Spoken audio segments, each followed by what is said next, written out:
Well, welcome back to World History. For those of you who are taking the course online, welcome. For those of you who are taking it in class, welcome also. We're kind of consolidating the videos and the video series so that we don't have to do this twice. So we're looking this week at traditional versus modern history and where that shift takes place.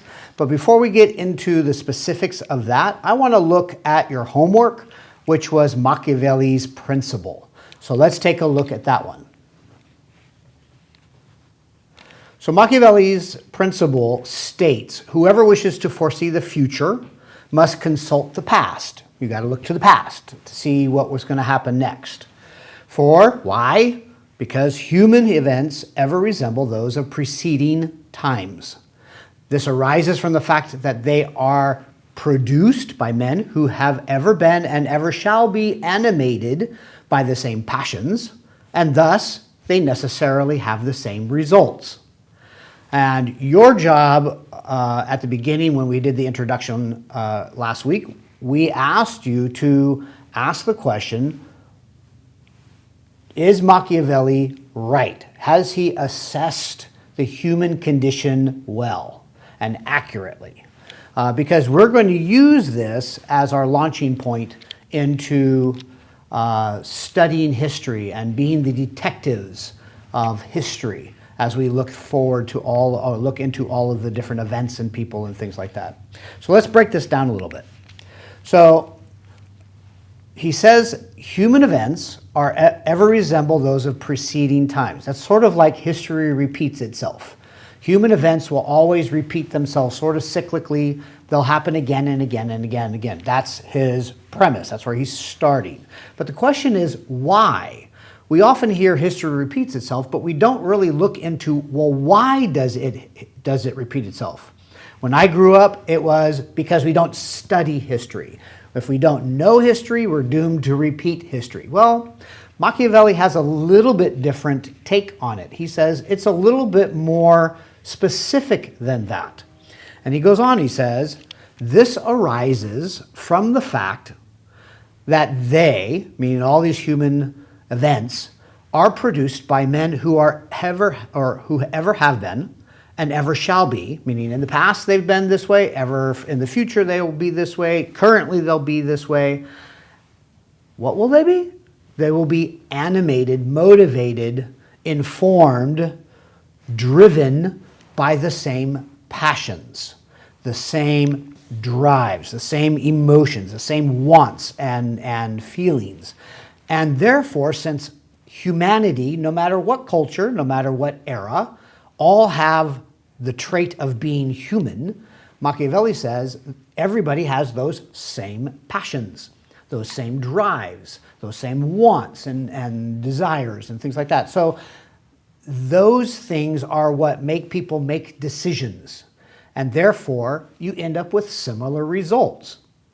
And so we kind of want to look at, is this true? That's where your homework assignment was. So I want to give you some other people's thoughts on this. This is John Calvin in the 1500s or the 16th century. He says, our nature is not only completely empty of goodness, but so full of every kind of wrong that it is always active. The wrong is always active. That emptiness or absence of goodness. And that's hyperbole. That's an exaggeration, so to speak, because there's times when people do good things. But in general, the heart of humanity is, according to Calvin, that it's completely empty of goodness and that it is full of every kind of wrongdoing. William Wilberforce, he is the gentleman in the 1700s that advocated in Parliament, in British Parliament, for the removal, the abolition of slavery, and actually was successful in achieving it. He says, selfishness is one of the principal fruits of the corruption of human nature, and it is obvious that selfishness disposes us to overrate our good qualities and to overlook or extenuate our defects. Extenuate means to make little of, to kind of brush it off as if it's not that big of a deal. So again, he's hitting again on the nature of humanity. Mahatma Gandhi, this is in the latter part of the 1800s, first part of the 1900s. So earth provides enough to satisfy every man's needs, but not every man's greed. So we have selfishness, we have greed, and we have these things perpetually, forever within the heart of every man, every person that has ever been born since the beginning of time. Excuse me. How about Harry Truman, president right after World War II? He says selfishness and greed, individual or national, cause most of our troubles. So we look at this and we go, well, what do you think? Do you really think that Machiavelli and all these other gentlemen have a right sense of the human condition? Could that explain why history tends to repeat itself? I'll give you an illustration of this. If I took a little mouse, and I put it into a aquarium with a boa constrictor or some sort of snake, what would typically happen? Well, the snake would eat the mouse. Eventually, it would get hungry and eat the mouse, right? It's natural. That's what it does. Well, if I did it 200 years ago, did the exact same experiment, would the snake do anything differently? No. What if I put a goat or a lamb in a pen, and in one part I put some really bloody, fresh zebra meat, and in another pile I put some really fresh touched alfalfa sprouts or something like that, big salad or something like that? What would the goat or the lamb do?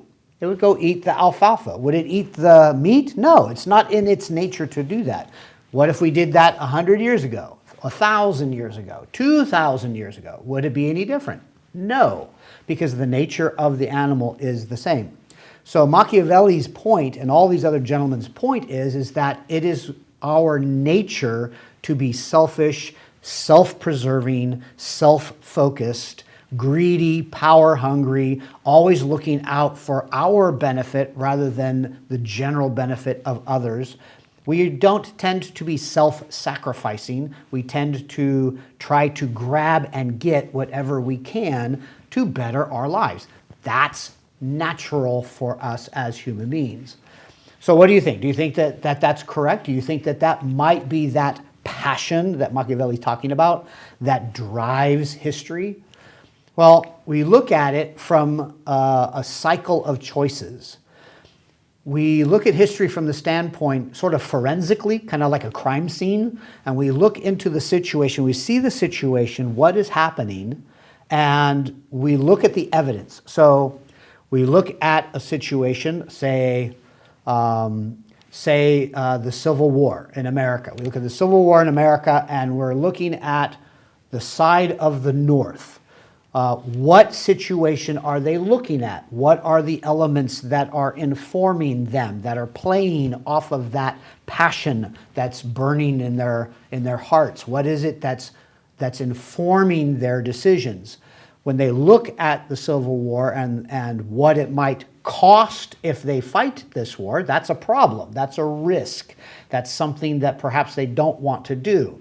It's not really beneficial to go to war. There's a lot of death and there's a lot of cost and things like that. There's a lot of disruption. Well, but there's also the opportunity to completely bring the Union back together again, to build it stronger, to make it stronger, to abolish slavery, to bring the Americans back together again as a family. Well, that's a big opportunity. Is it worth it? I got to weigh the risks, the problems, and the opportunities. And depending on how I'm seeing the situation, how my passions interpret those situations will interpret what I do. Not all things are completely, totally, malicious or bad, but they are in some respect self-preserving. They serve the person making the decision, which goes to the next one. That choices, those solutions. Well, what do I do with the opportunities and the problems? What are my options? What choices could I make? And again, that passion that drives us is what's going to inform that. And so we make a decision, we go to war, and we have a new situation. Now the United States is not so much united any longer, and we are fighting brother against brother, cousin against cousin.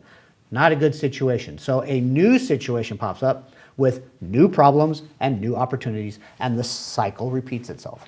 That's what this history class is going to look at. We're going to look at those passions, those drives that inform the decisions and kind of put a certain filter on our eyes, people's eyes, nations' eyes, empires' eyes, in order to determine, well, what is a problem for me and what is an opportunity for me and what choices do I have? And then look at history from that perspective.